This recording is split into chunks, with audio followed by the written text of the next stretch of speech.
Welcome to Study Loop. Once again, welcome to a new problem.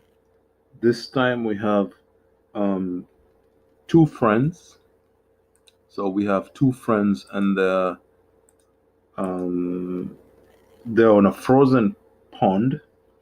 So one of the friends is moving eastward. So if you think about east, west, north, south, so this is north, south. This is east, and this is west. So one of the friends is moving eastward, and that's uh, 80 kilograms. His name is Sam.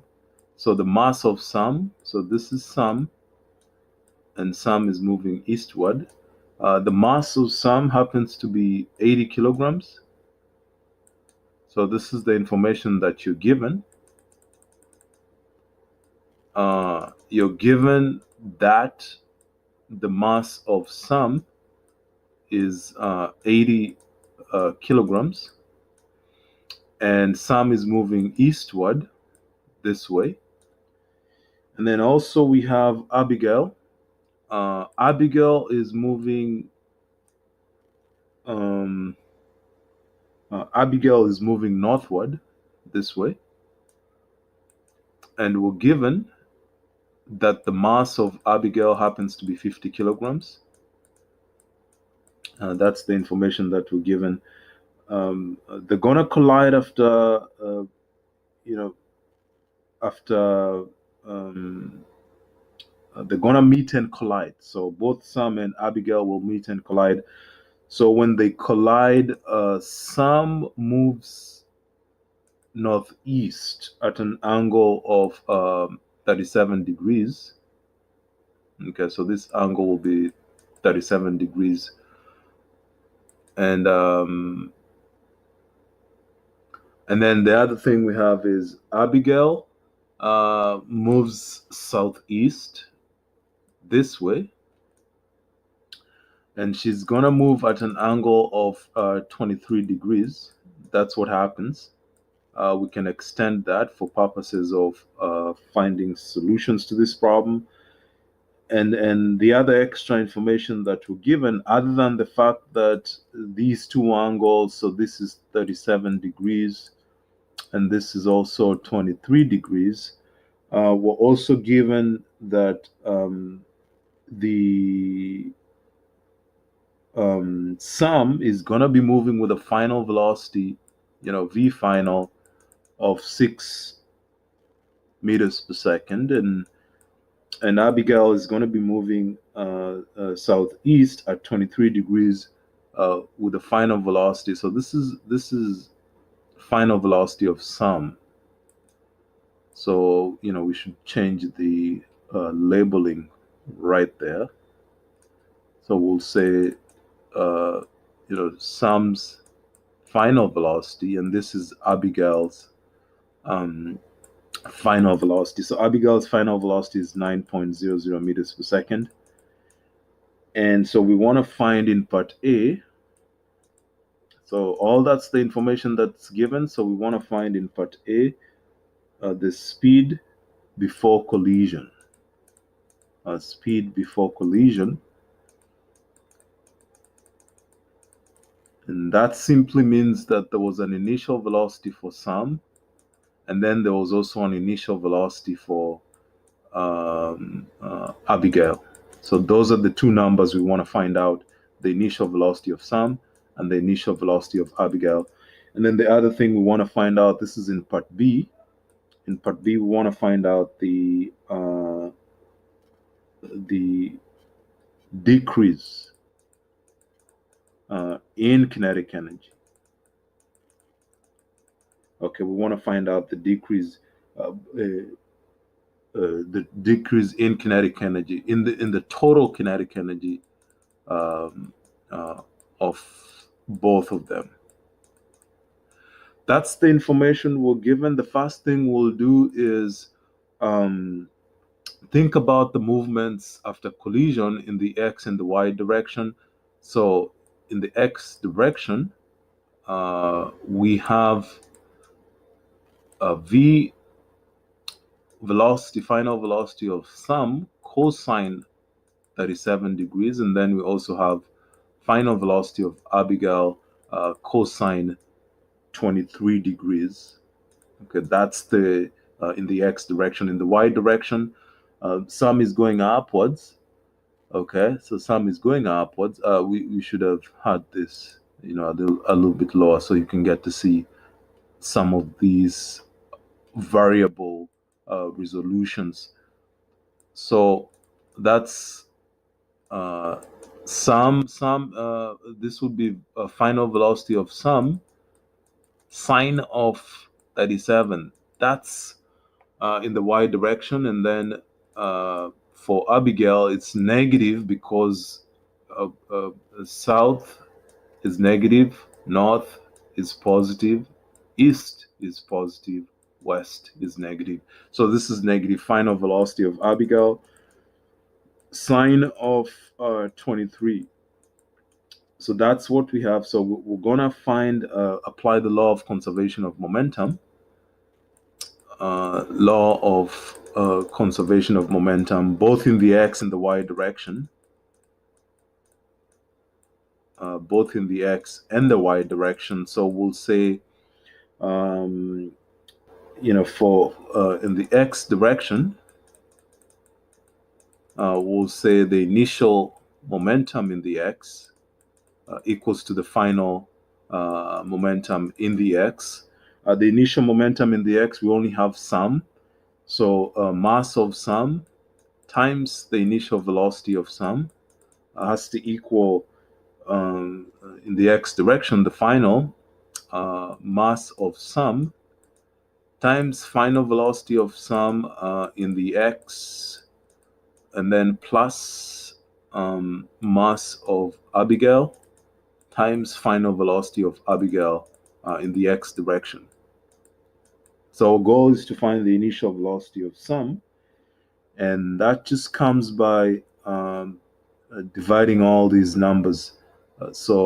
Final, we're going to do that on the next page. So for purposes of continuation, we get final velocity of some, initial velocity of some, as you can see, is going to be mass of some times final velocity of some in the x direction, cosine 37, plus mass of Abigail times final velocity of Abigail in the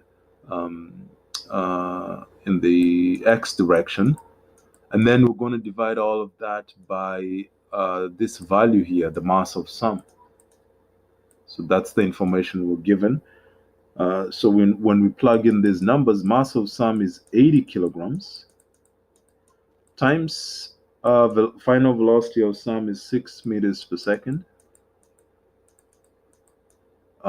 times cosine of 37, and then plus mass of Abigail, 50 kilograms, times final velocity of Abigail is 9. Remember, we're given as 9 meters per second, so this is 9 meters per second, and then times cosine of 23 degrees, and we have to divide all of that by the mass of some, which is 80 kilograms. So we plug in the numbers just to make sure we're doing the right thing. So 80 times 6 times cosine of 37 plus 50 times 9 times cosine of 23, and then all of that divided by 80, and it gives us 9.97. So that's the initial velocity of some, happens to be 9.97 meters per second.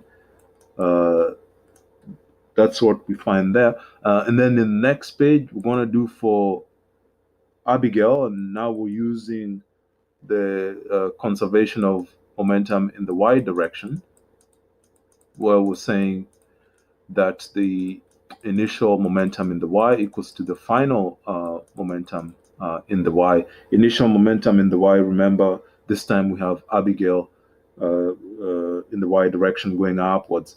So mass of Abigail times initial velocity of Abigail equals to mass of Sam times final velocity of Sam in the y direction, so sine of 37. And then we also have a component for Abigail. So mass of Abigail times final velocity of Abigail. This would be sine of 23.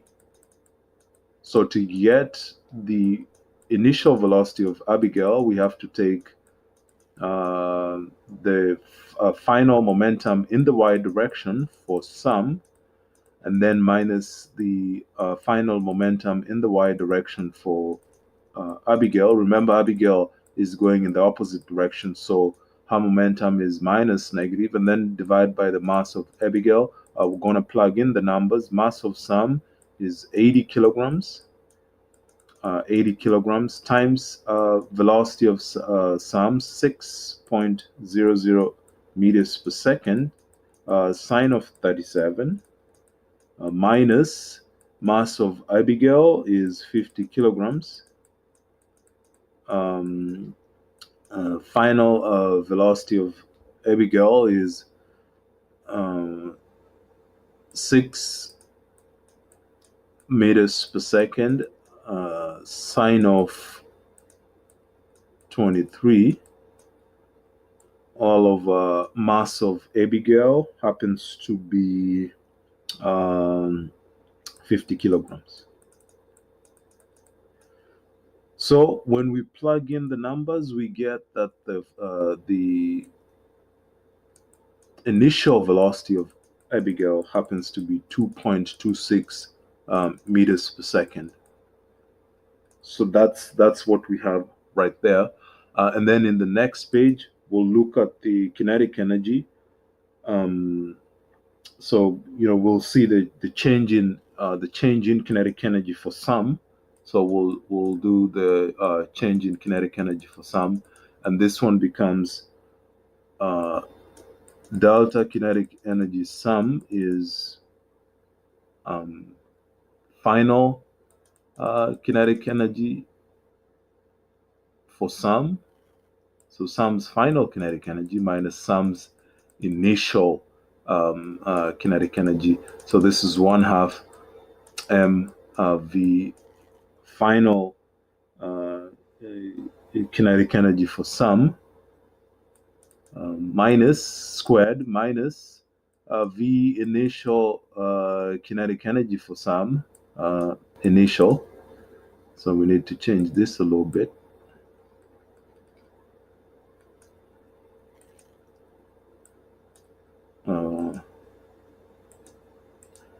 So Sam's initial squared, and so we plug in, we have, this is mass of Sam, so 80 kilograms, times final velocity of Sam is 6 meters per second squared, minus initial velocity of Sam is 9.97 meters per second squared, and that gives us a negative energy, change in kinetic energy. And then we're going to do the same thing for Abigail. So, change in kinetic energy for Abigail equals to the final kinetic energy for Abigail minus the initial kinetic energy for Abigail, which equals to 1/2 m Abigail v Abigail final squared minus v Abigail initial squared. And so we plug in the numbers. Mass is 50.0 kilograms, and then times the velocities. The final velocity for Abigail is 9 meters per second squared, and then we want to minus, so just make sure this is different right here so they don't collide, and then minus the initial velocity of Abigail, which is 2.26 meters per second. We computed that in the previous part. And then when you simplify that, you get negative 639 joules. So we have to combine the change, the total change in uh, kinetic energy becomes a change for Sam minus change for Abigail, which is negative 36 joules plus oh, you know what, this was supposed to be Abigail's. This is Abigail's. So we want to make sure that we have the right numbers right there. So this is 1,897.32 joules. And so that's the number we're going to put in right here. 1897.32 joules. And that ends up giving us negative 639 joules. So we combined these two, the change in kinetic energy for both of them, the total change in kinetic energy. So it means that the decrease in kinetic energy is 639 joules, like that. Hope you enjoy the problem. Feel free to send any questions my way, and have a wonderful day. Okay, bye.